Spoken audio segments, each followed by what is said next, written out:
Thank you very much, and good afternoon, everyone. I know we're almost there. Can I have a show of hands? Who has done a step challenge in the last 12 months? Thank you. I've had wonderful feedback the last few days. You may have heard me speak yesterday. Wonderful feedback on where the corporate wellness space is at in terms of exercise challenges. The great thing about step challenges are, according to you guys as a cohort, is that they're great at activating your employee base, right? You can get great engagement from them. The problem, however, is that they become stale. And the problem, however, is that they're episodical. They're 1 month of the year or whatever it may be. And we work with a number of organisations around the world, large organisations, and we feel like we have a formula that works because it's inclusive and because it's measuring what matters. Now, yesterday I went through a few slides over at the theatre, and a number of you have asked me to go through them again. Who was in the theatre presentation yesterday? Hands up. Okay, just a few of you, so bear with me for about 5 minutes as you see some of the same slides. But what I really want to leave with you today is the formula for obtaining engagement from your employees and getting sustained success over time, not just an episodical event. Let's go click. Maybe I need to turn this on. There we go. Okay, so the thing about exercise, I think, is that it's the lowest hanging fruit.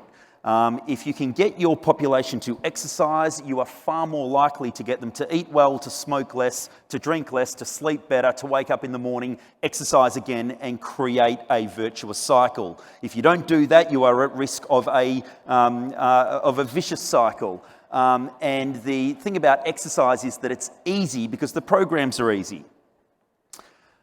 The problem we have is that only 1 in 2 adults get enough physical activity and only 2 in 3 children get enough physical activity, yet the benefits are beyond, right? I could spend 15 minutes up here talking about the benefits and showing an academic study behind all 100 of these exercise benefits, but we know that, don't we? We know that exercise is beneficial.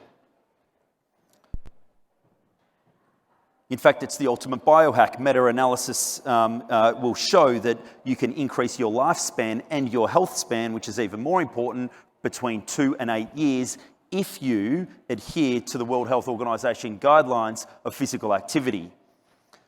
Yesterday, we discussed this original study back in the 50s, right? The London bus study. This is where they observed both bus drivers and ticket takers, and they realised that it was the ticket takers that had half the risk of heart attack risk, right, than the bus drivers because they were active. They were walking upstairs, walking up and down. Now, the pushback on that study was that it wasn't just exercise as a differentiator between a bus driver and a ticket taker. The bus driver was stressed, the ticket taker was social, so maybe there were a few more confounds. But generally speaking, this here was the study that brought our attention to the benefits of exercise.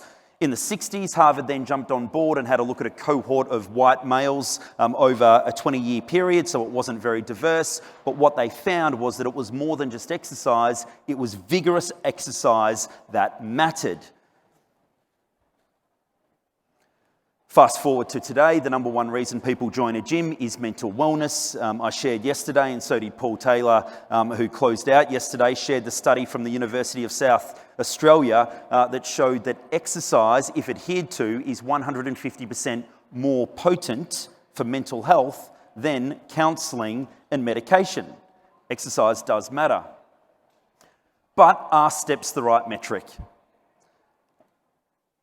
So I told the story yesterday. In fact, this was in the paper only 2 weeks ago in the Sydney Morning Herald and also The Age, that 10,000 steps, there's no science behind it. 10,000 steps was formulated from a marketing team in Japan in 1964 when the Japanese Olympics were on and the Japanese government wanted to get the population more active, and so they got a pedometer and said, hey, how about you start moving more, right? They were concerned with the Americanization of Japan. Baseball became popular, and baseball involved standing around and spectating and not doing a lot, right? That was the trigger. And they said, you know what? You need to take steps. How many steps? The graphics designers turned around and said, you know what? Have a look at this symbol here.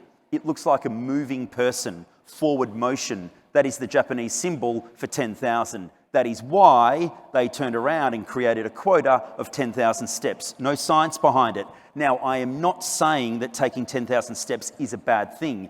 I'm just saying it's not the recommendation. Of course, I want my mum and dad to be taking as many steps as possible, but it is not the scientific driver of health effects. In fact, if you have a look at what the United Nations say through their SDGs and their agency, the World Health Organization, they are saying you should be taking, according to their recommendations, 150 minutes of moderate activity or 75 minutes of vigorous activity each week, or a blend of the two. From a layman's person, what I'll say is that vigorous activity is when you are exercising and you can't sustain a conversation, and moderate activity is when you are exercising and you can sustain a conversation of 2 or 3 sentences at a time. Right. So these guidelines here, and I will add that they also encourage 2 resistance-based sessions per week. Now, my friends over at the University of Sydney shared this data with me here.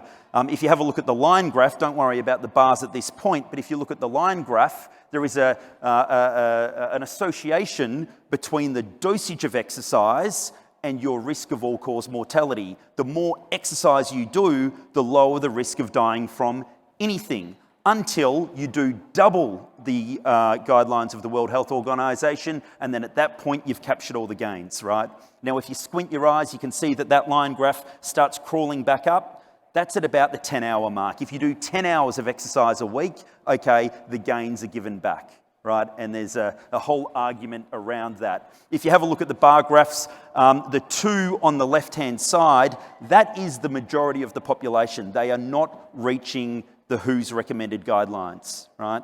And so they are not capturing those gains. At Myzone, the company that I'm a co-founder of, we measure your intensity based on heart rate zones, and we give you points for that. The higher the intensity, the more points per minute. You earn those points, and that's how you drive status ranking, leaderboards, rewards, all of this type of thing, right? And this is where you get the benefit from, not 10,000 steps. Now, the other thing about 10,000 steps is that it's not very inclusive. And one of the reasons that the US Congress and also UK Parliament decided to work with us is 1, we were measuring with the World Health Organization guidelines, and 2, we were inclusive. Steps were not inclusive because they were not including people riding horses, doing push-ups, in a wheelchair, or whatever it may be. The beat of the heart is the lowest common denominator when it comes to physical activity, and that's why we talk about moderate and physical activity, right? So that's the metric that we found resonates with populations. As I said, super inclusive. Okay, so now to some primary research. We worked with a PhD out of Philadelphia just earlier this year. He had a look at a data set of over 1 million workouts from the year of 2022. And we have, in totality, we have 2 million end users, and we work with 9,000 organisations out there around the world. And what he found was this. He found that socialisers exercise 55% more than non-socialisers. A socialiser is someone who has 1 connection or more, right? So they are connected through a smartphone app with another friend, i.e. they have other people watching. And we all do more when other people are watching. If you've ever done a 5K fun run, you might be struggling as you're going through the woods or the bush. You come out onto the high street and you start running with your knees up because your neighbour's there, your wife is there, people are watching you. You do more when other people are watching, right? There is an association between connections and what you do. There's a positive relationship between photos and connections. And in fact, this is a virtuous cycle. The more photos you have, the more connections you have. The more connections you have, the more likely you are to add a photo to a social feed. So if we're trying to get people exercising, yes, it's important to educate them. Yes, it's important to emote them through stories. But once you get them exercising, then you need to enthuse them. You need to release dopamine in their brain, give them reward for the behaviour, and one of the ways of doing that is liking their workout. Another one is commenting on the workout. Another one is cheerleading with a high five face-to-face. But all of this releases more and more dopamine, which makes the routine more and more addictive. In fact, those people who add a photo receive 2.6 times the likes than those that don't add a photo. So what we've found is that when we're running exercise challenges, it's one thing to get activation, but it's then another to reward activity. Yes, that's important. In fact, what we've found, the study I will refer to is the fish tank effect. And we found this to be true. The fish tank effect was a study done out of Harvard. It was with an Alcoholics Anonymous group. They needed to show up on a Tuesday night for their class. There was a 20% show rate, and that was the control group. Test group number 1, there was a $5 incentive, right? So if you show up on a Tuesday night, $5 incentive, the needle did not move, right? The show rate did not improve. The second test group was a fishbowl, and in that fishbowl were a whole bunch of table tennis balls with numbers on them. And if you shut your eyes and you pulled out the right table tennis ball, you won yourself a free iPad worth $600, right? That there increased the show rate to 83%. Why? Because the chance of winning something big is far more powerful than the certainty of winning something small, right? And so when we're running exercise challenges, yes, we're going out there and we're not saying, look, if you earn a certain amount of points, you get this reward. And we're not saying if you win the challenge, you get this reward. What we're saying is for every 100 points that you earn, you get a raffle ticket into a prize draw of winning something relatively big. That there is potent. Then what we do is we go upstream and we start rewarding photos. Why? Because photos drive likes. Likes drive adherence and the socialization of the platform. And so we'll turn around and just do funny photo awards. If you put a funny photo up, it will go in, there will be a panel that will select it, and there will be a chance to win a prize. We play games upstream to drive the behavior that we know drives adherence to the World Health Organization guidelines, and we know that that there matters. That drives mental wellness, that there drives lower risk of all-cause mortality. We found that there were 7 times more comments when a photo was added, right? And so we know that that's the dopamine bell going off. When someone's on the smartphone app saying, well done, you crushed it, or I can't believe you took over me on the leaderboard, or whatever it may be. It's all essentially about engagement. And workout sentiment is significantly higher based on frequency. And apologies, the font has run off the screen there, but it's absolutely important for us to get that frequency of workout, because then the sentiment is higher, and if the sentiment is higher, the reward is higher, right? And therefore they have the urge to do it again. So what I'll leave you with is this. If you're running exercise challenges, well done to you. It's the lowest hanging fruit. It's the first step of the virtuous cycle, so continue doing it. I urge you to look at running a system rather than an episodical one-time-a-year event where on the first of every month it zeroes out and you go again.